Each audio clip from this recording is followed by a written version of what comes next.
우리 오랫동안 교회에 다니신 분들은 또 성경을 좀 많이 보신 분들은 성경의 내용들은 거의 다 알고 있습니다.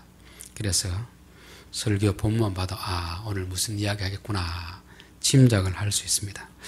그렇기 때문에 설교 시간에 내가 지금까지 전혀 듣지 못했던 그런 설교, 전혀 알지 못했던 그런 것을 듣기를 기대하는 것은 너무 큰 기대입니다.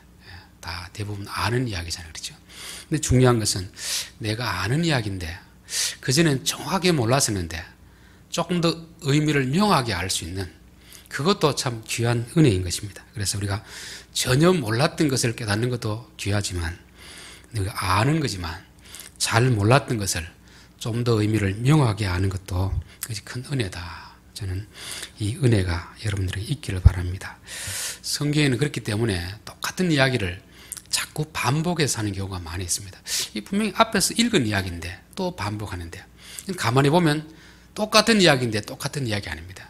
조금의 관점을 달리해서 의미를 조금 더 자세하게 설명해주는 그런 경우가 많이 있습니다. 오늘 마가복음 13장 우리 계속 살피는 것은 종말의 때 1차적으로는 예루살렘 성전이 무너질 때 어떤 징조가 있겠습니까? 이것은 예루살렘 성전이 무너진 과거의 사실이기도 하지만 또 먼 미래에 이뤄질 때에도 이런 공식을 적용할 수가 있고 더 중요한 것은 오늘 살아가는 우리 시대에도 이런 것은 공식을 적용할 수가 있습니다. 그 패턴은 비슷하게 진행되기 때문에 그런 것이죠. 그래서 5절에 보면은 거짓 선지자가 일어나리라. 거짓 선지자. 그러니까 속지 않도록 주의하라 되어 있고 또 난리와 난리의 소문이 날 때 너희들 두려워하지 마라 되어 있고 또 너희들이 핍박을 당할 때 어떻게 할지 염려하지 마라 그렇게 되어 있고 또 멸망하기 전에 복음이 전해지리라. 이런 한 4가지 정도 패턴이 쭉 있는 것이죠. 자, 오늘 21절 말씀은 그때 어떤 사람이 너희에게 말하되 보라 그리스도가 여기 있다 보라 저기 있다 해도 믿지 마라. 이 말씀은 6절 말씀에 대한 보충 설명, 추가적인 설명인 것입니다. 6절 많은 사람이 내 이름으로 왔으리되 내가 그러하여 많은 사람을 미혹하리라 되어 있죠. 그 말을 조금 더 다른 측면에서 말씀하고 있는 것입니다. 6절에는 그냥 내 이름으로 와서 많은 사람을 미혹하리라고 되어 있지만 오늘 21절에는 그렇게 해놓고 또 뭐라고 합니까? 거짓 그리스도들과 거짓 선지자들이 일어나서 이적과 기사를 행하여 할 수만 있으면 택하신 자들을 미혹하려 하리라 되어 있죠. 그러니까 이제 6절 말씀하고 21절, 20 말씀을 같이 동시에 놓고 보면은 한 부분에서는 안 보이는 부분이 다른 부분을 통해서 보여지는 것입니다. 그러니까 요 거짓 선지자들은 저 바깥에서 일어난 일을 말하는 게 아닙니다. 어디에서? 교회 안에서 내 이름으로, 주의 이름으로 유혹하는 자들이 나타난다는 것입니다. 그래서 이 교회 안에 있는 사람들이 주시는 경고의 메시지입니다. 저기 어떤 세상에서 일어난 일을 말하는 게 아니고 똑같은 성경을 말하고 똑같은 찬송을 부르는 교회라는 그 조직에서 일어나는 일을 말씀하고 있습니다. 마태복음 7장 15절에 보면 거짓 선지자들을 삼가라. 양의 옷을 입고 너희에게 나오나 속에는 노략질하는 일이라 되어 있죠. 이 거짓 선지자들이 나는 거짓 선지자다 이렇게 하고 나타나면 속을 사람이 아무도 없습니다. 그런데 겉모습 어떻습니까? 양의 옷을 입고 나오는 것입니다. 거룩한 주의 종의 모습으로 나타나는 것이죠. 더 중요한 것은 7장 22절 그날에 많은 사람이 나더러 이르되 주여 주여 우리가 주의 이름으로 선지자 노릇하며 주의 이름으로 귀신을 쫓아내며 주의 이름으로 많은 권능을 행하지 아니하였나이까 하리니. 그래 이 거짓 선지자들이 뭘 한다는 겁니까? 능력을 행한다는 말이죠. 우리 자칫 잘못하면 이 말씀을 오해하면 교회 안에 있는 사람들이 능력을 행해도 자칫하면 천국에 못 들어가겠구나 그렇게 오해할 수 있는데 그 말이 아닙니다. 능력을 행한다고 다 주의 백성이 아니라는 거죠. 우리는 막 능력의 종, 불의 종 같으면 저분은 대단한 분이구나 생각하는데 그러나 그 능력 행하는 거하고 하나님 백성은 별개의 문제입니다. 별개의. 하나님은 하나님의 종을 통해서도 능력을 행하시지만 거짓 선지자를 통해서도 능력을 행하는 것입니다. 그렇기 때문에 우리가 조심해야 됩니다. 거짓 선지자는 어디 있다고 했습니까? 교회 밖에 있습니까? 교회 안에 있습니까? 교회 안에 있습니다. 그리고 또 더 위험한 것은 이들이 뭘 하기 때문에 능력을 행하는 능력, 그렇죠. 아무리 교회 안에서도 능력이 없으면 안 따라갈 텐데 능력이 있으니까 따라가는 것입니다. 그렇기 때문에 교회 안에 있으면서 능력이 있다고 해서 다 양은 아니다 하는 것입니다. 양의 탈을 쓰고 있는 거짓 선지자일 것이다. 일단은 의심할 필요가 있다 하는 것이죠. 그런데 이들을 어떻게 구분할 것이냐 하면 이들이 뭐라고 합니까? 6절에 보면 내가 그라. 그는 누굽니까? 내가 예수다. 내가 하나님이다. 내가 성령이다. 이렇게 하는 것입니다. 그러니까 교회 안에서 어떤 사람이 아무리 능력이 있어도 자기가 하나님이라고 하면 이거는 가짜입니다. 가짜. 그렇죠? 근데 사람이 처음부터 하나님이라고 하지 않습니다. 처음에는 자신의 실체를 숨기다가 이제 세력이 좀 많이 커지면 이제는 말해도 사람이 믿겠다 싶을 때는 실체를 드러내잖아요. 원래 신천지가 전형적인 거잖아요. 그렇죠? 근데 솔직히 이런 사람들은 그렇게 위험하지는 않습니다. 왜? 이미 드러나 버렸기 때문에. 그렇잖아요. 교회에서도 확실히 교리가 다르고 완전히 다르면 이단 정죄를 하기 때문에 기존 교회에서는 그런 교회 가지 말라고 경고를 하잖아요. 경고. 모르는 사람들 가지 알면 안 갑니다. 그렇죠? 더 위험한 것은 어떤 사람이 위험하냐면 아직까지 실체는 안 드러내는데 자기가 하나님이라고 말은 안 하는데 비슷하게 행동하는 사람들이 있습니다. 그렇게 하잖아요. 능력이 있다고 하면서 마치 하나님인 것처럼 행세하는 사람이 있습니다. 하나님이 자기 종인 것처럼 부리는 사람이 있습니다. 하나님 자기 손안에 직통 계시를 받으면서 자기가 말하면 자기 말을 다 들어야 되는 것처럼 하나님 위에서 행동하는 그런 사람을 볼 때 조심해야 됩니다. 조심. 그래서 교회에도 보면은 이단이라 정지한 그런 집단이 있고 이단을 실체는 드러내지 않는데 요주의 인물 그런 사람 아직까지 실체는 완전히 드러내지 않았지만 좀 위험한 그런 인물이 있을 수 있습니다. 그런 인물들이 어떤 인물입니까? 기적을 행하고 이적을 행하는데 마치 자기가 하나님인 것처럼 자기하고 하나님과 아주 친한 것처럼 자기가 말하면 하나님이 다 들어줘야 되는 것처럼 그렇게 하는 사람은 일단은 조심해야 되는 것입니다. 조심. 그래서 우리가 거짓 선지자들은 진리를 모르면 속게 돼요. 진리를 모르면 속게 되는 것입니다. 그렇기 때문에 말씀을 배우는 것이 중요하고 교회 안에서 오래 교회 신앙생활 하더라도 말씀을 모르면은 이 기적 앞에서 넘어가 버립니다. 그래서 이단에 빠지는 사람은 교회 안 다니는 사람이 아니고 교회는 오래 다녔는데 말씀을 잘 몰라요. 그래도 어떤 기적을 경험하면 사람이 다 넘어가게 되어 있습니다. 그래서 우리가 어떤 아무리 기적이 나타난다 하더라도 일단은 한 번쯤 의심해 봐야 되고 내가 모르면 물어봐야 됩니다. 물어봐야 돼요. 그래서 저는 교인들이 뭐 기도원 가는 거 저는 반대 안 합니다. 그러나 적어도 잘 모르겠거든 목사에게 물어보든지 아니면 장로님들에게 저기 참 용한 데가 있다는데 가도 되겠습니까? 물어보면 안 속는데 안 물어보고 갔기 때문에 그런 것입니다. 자, 오늘 21절 그때 어떤 사람이 너희에게 말하되 보라 그리스도가 여기 있다 저기 있다 해도 믿지 말라. 이 어떤 사람은 어떤 사람이겠습니까?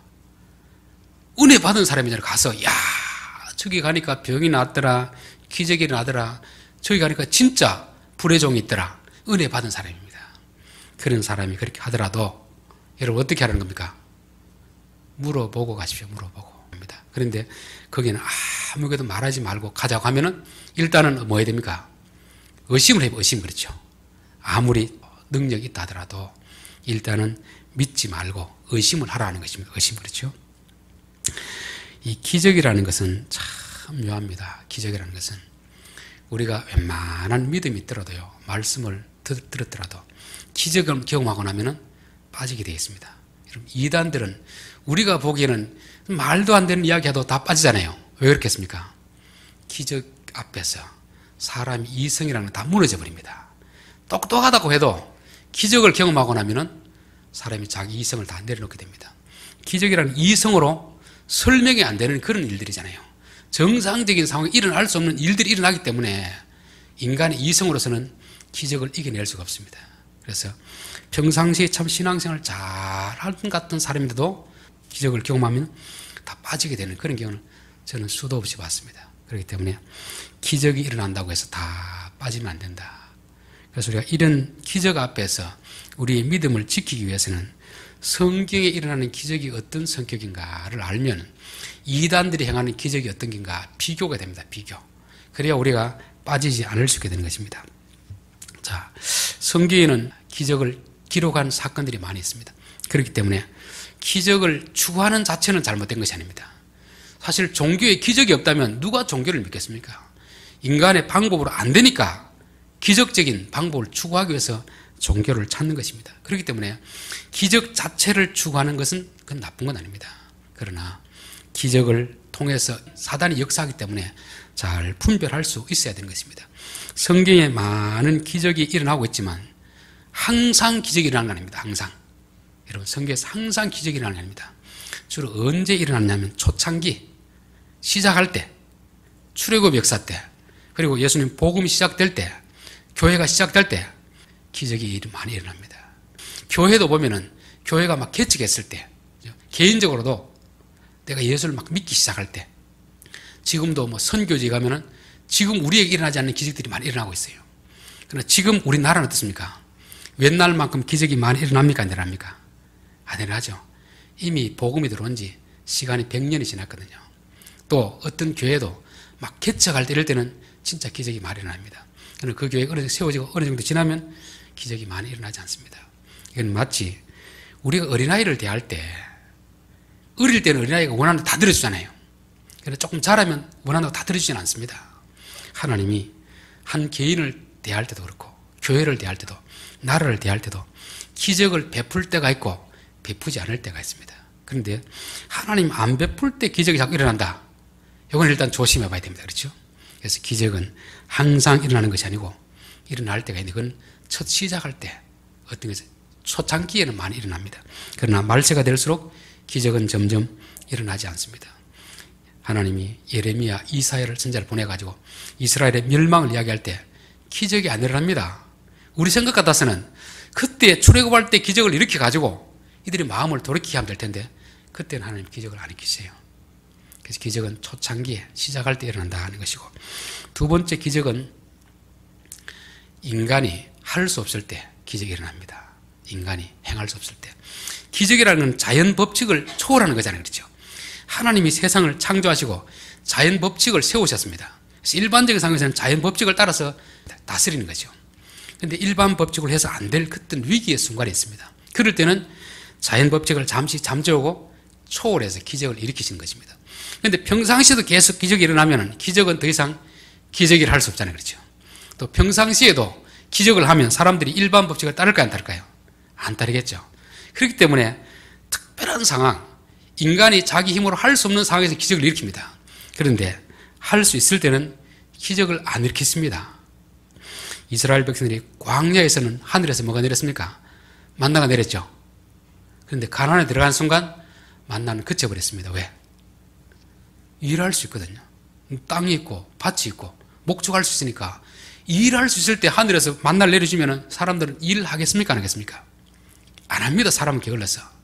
우리가 자칫 기적을 잘못 착각을 해서 내가 일해야 될 것을 기도하면 하나님 해주신다. 하나님 그런 기도 들어주지 않습니다. 그래서 하나님은 초창기 시작할 때 또 사람이 능력으로 행할 수 없을 때는 기적을 일으켜줍니다.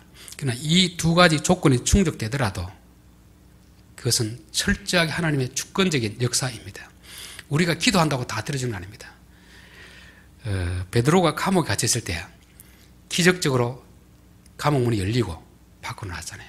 바울도 그랬죠. 빌립보 감옥에 있을 때. 그런데 세례 요한이 감옥 갔을 때는 전혀 그런 기적이 일어나지 않았습니다. 그렇다면 세례 요한의 제자들은 기도하지 않았겠습니까? 세례 요한이 기도하지 않았겠습니까? 했죠. 그러나 기도한다고 다 들어주는 것은 아니다. 하나님의 철저한 하나님의 주권에 의해서 일어나는 것이지 우리가 기도한다고 해서 들어주는 것도 아니고 어떤 능력 있는 사람이 이야기한다고 들어주는 것도 아니다는 것입니다. 그래서 우리가 적어도 이 정도는 알아야 됩니다. 하나님이 기적을 일으키는 때가 있고 일으키지 않는 때가 있습니다. 또 아무리 기적을 일으키는 때라도 우리가 기도하더라도 하나님이 주권적인 사역에 사는 것입니다. 가나안에서는 아무리 기도해도 하늘에서 만나는 내리지 않습니다. 우리 선교 초창기에 참 옛날에 그런 기적이 많이 있잖아요. 기도원에 가서 기도해서 병이 나은 사람 간증도 많이 들을 수 있잖아요. 솔직히 지금은 어떻습니까? 그런 기적들이 많이 일어나지 않습니다. 왜 그렇게 했습니까? 그때와 지금 하나님 능력이 달라졌겠습니까? 아니지 않습니까? 환경이 달라요. 환경이. 아니겠죠. 지금 홍해 갈라지는 기적이 있습니까? 없습니까? 갈라지지 않습니다. 지금은 배에 타고 가면 되고 다리 다 놓여있고 지금 의술이 발달됐는데 그런 기적을 행한들 누가 하나님 했다고 하겠습니까? 사람이 다 할 수 있는 일을. 그렇기 때문에 환경이 바뀌면 하나님이 행하시는 방식도 바뀐다는 것입니다. 그리고 더 중요한 것은 하나님이 기적을 왜 일으키시냐. 왜? 기적을 왜 일으키는 게 중요한 거죠. 기적을 일으키는 이유는 믿음이 없는 자들에게 믿음을 주기 위해서 일으킵니다. 그래서 우리가 기적을 경험하고 나서 믿음이 자라면 그건 좋은 것입니다. 처음부터 예수 안 믿는 사람들 복음을 전하면 잘 믿지 않잖아요. 그런데 믿음이 없다가도 병에서 낫거나 하든지 이렇게 하면 아, 이거 내가 믿을 만하구나. 그렇게 해서 나오게 되는 것입니다. 그래서 믿음이 자라게 되는 것이죠. 또 기존 믿는 사람들에게도 믿음이 좀 부족할 수가 있습니다. 그렇잖아요. 그럴 때 하나님이 기적을 통해서 믿음을 더 확실하게 해주는 것이죠. 더 중요한 것은 하나님의 영광을 위해서 하는 것입니다. 하나님의 영광. 하나님의 영광. 하나님이 소경을 고쳐줄 때도 하나님의 영광을 위해서. 죽은 나사로를 살려주는 것도 누구를 위해서 했습니까? 하나님의 영광을 위해서 하는 것입니다. 우리가 적어도 기적에 대해서 이 정도만 알면은 이단들의 기적을 구분해낼 수가 있습니다. 구분해낼 수 있습니다. 그렇기 때문에 이단은 언제 기적을 일으키겠습니까? 처음 시작할 때가 아니고 평상시에 내가 기도하면 낫게 해줄게. 그렇게 하는 것입니다. 여러분, 내가 만약 암병이 걸렸을 때 이게 수술하면 2천만 원이 든다고 합시다. 그런데 어느 능력의 종이 와서 500만 원만 주면 고쳐줄게 하면 우리는 어떻게 했습니까? 병원에 가 수술하겠습니까? 기도하겠습니까? 기도하겠죠. 이게 유혹이잖아요. 사람이 할 수 있는 일은 하나님이 해주지 않습니다. 사람이 할 수 없는 상황에서 하나님이 해주는 거지. 사람이 할 수 있는 상황에서는 우리가 해야 될 걸 대신해 주는 것이 아니라는 거죠. 그리고 하나님은 기적을 행할 때 어떤 식으로 하냐면 믿음을 주기 위해서 그렇죠. 하나님의 영광을 위해서 하는 것입니다. 그런데 이단들, 이 잘못된 선지자들은 무엇을 위해서 기적을 행하겠습니까? 믿음에서 떨어지게 하기 위해서.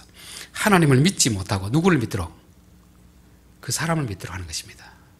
그래서 잘못된 기적을 경험하면 참 위험한 것이 왜 위험하냐면 하나님을 믿어야 될 사람이, 말씀을 믿어야 될 사람이 말씀을 안 믿고 그 사람을 믿는 그 사람을 따라가게 되는 것입니다. 그래서 잘못된 기적을 경험하게 되면 하나님의 종이 되는 게 아니고 그 사람이 종이 됩니다. 그 사람이 시키면 다 하게 되겠습니다. 이단에 빠진 사람이 그렇잖아요. 그 사람은 분명히 성경이 말한 것과 그들이 가르친 게 다릅니다. 그런데도 성경을 따라가는 게 아니고 뭘 따라갑니까?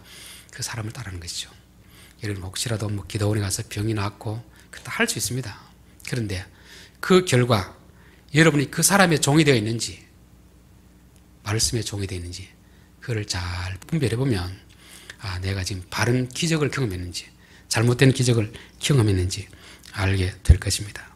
그리고 더 중요한 이단들은요, 우리를 위해서 기적을 베풀지 않습니다. 뭐 하기 위해서? 미혹하기 위해서 기적을 베푸는 것이죠. 사람들이 기적이 약하기 때문에. 그래서 보통 이제 기적을 베풀 때 돈을 요구하면 100% 가짜입니다. 저는 뭐 다른 건 몰라도 먼저 병이 낫고자 하면 돈을 얼마 헌금하라. 이거는 100% 가짜라고 보면 됩니다. 우리가 사실 병든 사람은 지푸라기도 하나 잡는 심정으로 가잖아요. 그렇죠? 그런데 세상에 희망이 없어 믿음을 의지하기 위해서 왔는데 거기서 돈을 요구한다는 것은 물론 낫고 나서 감사한 것만은 괜찮은데 얼마 헌금하면 낫게 해주겠습니다. 얼마 헌금하면 뭐 은사를 주겠습니다. 이것은 100% 가짜라고 보면 됩니다. 성경 어디에 예수님이 기적을 행하면서 제자들이 기적 행하면서 돈 요구한 적이 있습니까? 가장 불쌍한 사람들을 도와주기 위해서 구원해주기 위해서 하는 게 기적인데 이 사람들은 기적이라는 능력을 통해서 사람들이 약점을 이용해 가지고 돈을 뜯어내는 것입니다. 그래서 저는 여러분들 이런 데 속지 않기를 바라겠습니다. 이런 이야기를 하는 게 도움이 될지 안 될지 모르겠는데 한 2007년인가 2000 몇 년도 정확히 생각 안 되는데요. 그 당시 제가 이제 부교역자 시절에 여름만 되면 휴가 때 다른 데 안 가고 목회자 세미나 하는 데가 있었습니다. 큰 교회 목사님들이 자기들이 돈을 내 가지고 뭐 개척교회 또 시골교회 목회자를 위해서 무료로 목회자 세미나를 실시했습니다.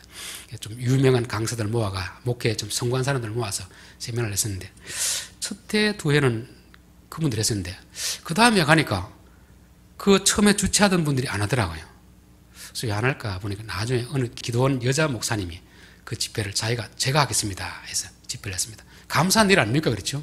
다 숙식 다 무료인데 그 돈이 많이 드는데 감사한 마음으로 집회를 참석했는데 낮에는 뭐 좀 유명한 목사님 와서 설교했는데 저녁엔 그분이 혼자서 다 설교를 하시더라고요.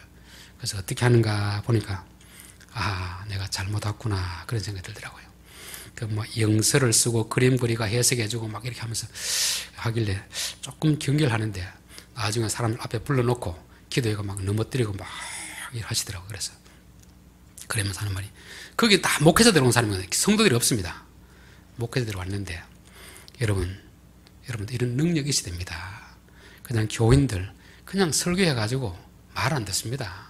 그냥 우리끼리 하는 말인데 한번 넘어뜨려야 그때부터 교인들이 말도 잘 듣고 흥분도 많이 합니다. 여러분 능력을 받고 싶으면 지금 기도하시고 헌금하십시다 하는 게 이 전형적인 똑같은 패턴이에요.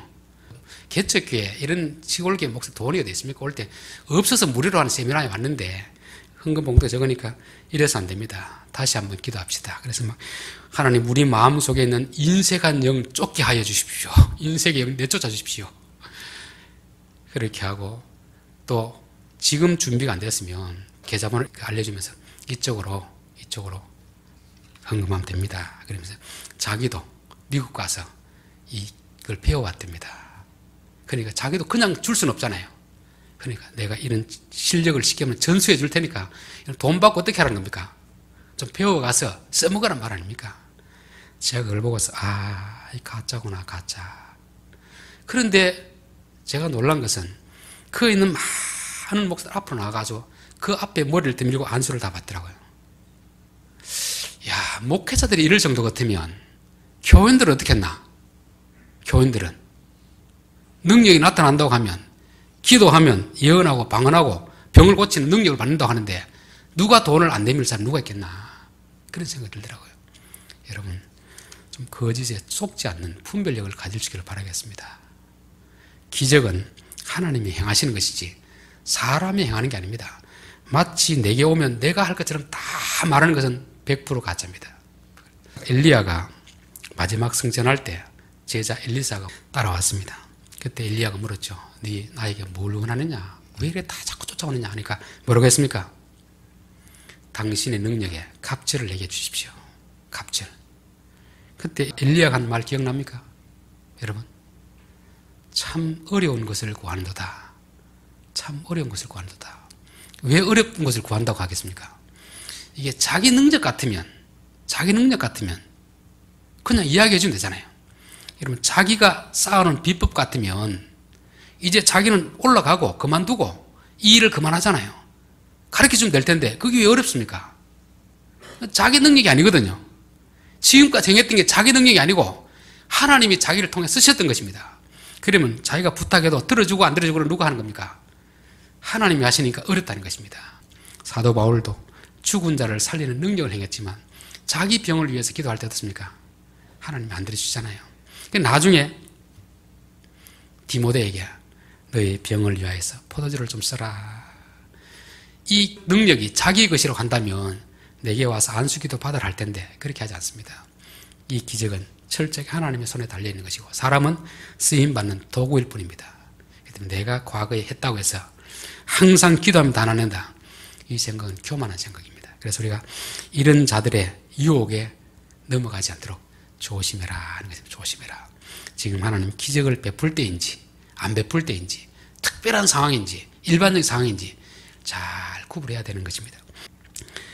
자, 22절 거짓 그리스도들과 거짓 선자들이 일어나서 이적과 기사를 행하여 할 수만 있으면 택하신 자들을 미혹하려 하리라. 그러니까 할 수만 있으면 수단과 방법을 안 가리고 어떻게 해서든지 사람을 끌고 가려고 하는 것입니다.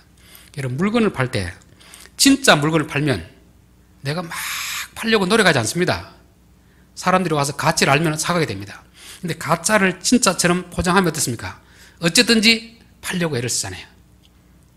저는 동네를 다니면서 전도를 하다 보면 야, 이단들이 참 전도에 열심히 있구나 그걸 느낄 때가 있습니다. 왜 그런가 생각해 보니까 가짜니까 우리는 진짜니까 가짜를 아는 사람은 사겠지. 좀 너무 여유가 있고 이단들은 가짜니까 안 팔리면 어떨게 싶어가지고 포장도 하고 이렇게도 속이고 저렇게 속여가지고 하는 것입니다. 그러니까 대체로 보면 이단에 속한 사람들이 전도에 열정이 대단합니다. 자, 23절 너희는 삼가라. 내가 모든 일을 너희에게 미리 말하였느니라. 너희는 삼가라. 이 뭘 삼가라는 겁니까? 기적을 쫓아가고 싶은 이런 유혹을 좀 삼가라는 것입니다. 아무리 기적이 일어난다 하더라도 좀 그런 거 너무 쫓아가지 말라는 것입니다. 성경에 다 기록해놨잖아요. 언제 기적이 일어난다, 언제 일어나지 않는다, 다 기록해놨잖아요. 알면 안 속습니다. 모르면 속습니다. 더 중요한 것은 기적보다 말씀을 따라가 있는 말씀. 기적을 쫓아가는 것은 언제든지 위험에 빠질 수가 있는 것입니다. 그러나 기적은 우리의 믿음이 연약할 때, 신앙 처음 시작할 때 기적을 베풀어 주십니다. 또 신앙생활 하다가도 정말 믿음이 바닥을 칠 때 그때 하나님이 기적을 일으켜 주세요. 우리 힘으로 아무것도 할 수 없을 상황에서는 지금도 그런 기적이 일어납니다. 지금도 하늘에서 만나는 내린다고 믿습니다. 그러나 그 상황이 있습니다. 상황. 내리는 상황이 있다. 정말 우리가 아무것도 할 수 없는 상황에서는 내리시지만 우리가 할 수 있는 상황에서는 내리지 않습니다. 그래서 이 말세가 되면 거짓 선지자들이 뭐를 통해서? 기적을 통해서 우리를 미혹해 한다고 했습니다. 택하신 자들마저도 넘어뜨리려고 지금 발버둥을 치고 있는 이런 시절입니다. 그렇기 때문에 어디서 기적을 행한다, 어디가 병이 낫는다 할 때 일단은 스톱. 조심하십시오. 조심. 가서 경험하는 건 좋은데 경험해서 내 믿음이 말씀에 멀어지면 잘못된 것입니다. 돈을 요구한다면 100% 자리에서 나와야 됩니다. 많은 돈을 들였는데 안 고치면 그때는 그 사람을 못 믿는 것도 못 믿는지만 누가 못 믿습니까? 하나님을 못 믿게 되는 것입니다. 왜? 누구 이름을 들고 했기 때문에, 주의 이름을 했기 때문에 주님을 못 믿게 되는 것입니다. 그래서 더 위험한 것은 돈을 잃는 것보다도 믿음을 잃어버리는 것이 더 위험한 것입니다. 그래서 믿음을 지키기 위해서는 기적을 쫓는 신앙이 아니고 말씀을 쫓아가는 그런 신앙생활을 할 수 있기를 바라겠습니다. 기도드리겠습니다.